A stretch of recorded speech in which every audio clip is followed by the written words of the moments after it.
Beri salam Yahudi, Panji Gumilang dicueki wartawan. Pemimpin Ponpes Al Zaitun Panji Gumilang telah memenuhi panggilan tim investigasi pada Jumat 23 Juni 2023. Adapun pemanggilan itu terkait dugaan ajaran sesat yang dilakukan oleh Pondok Pesantren Al Zaitun. Saat tiba di Gedung Sate, Panji Gumilang disambut oleh para wartawan yang sudah menunggunya. Dampak pentolan Al Zaitun ini mengenakan setelan jas berwarna biru dongker dan kopiah.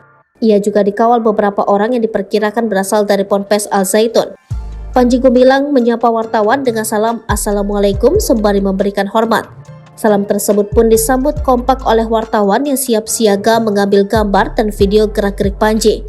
Sehat Pak, apa kabar Pak? Waalaikumsalam.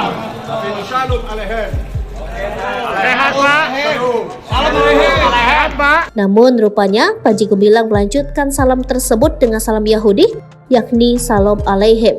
Sementara salam tersebut tak digubris, sebaliknya wartawan mengalihkan salam itu dengan menanyakan kabar dari Panji Gumilang. Meski begitu, Panji tetap kekeh sekali lagi menyapa dengan salam Yahudi yang disambut oleh seorang pria di belakangnya. Pria yang diduga anak buah Panji turut menyahutnya dengan salam Yahudi. Apa kabar Pak? Waalaikumsalam. Sehat Pak?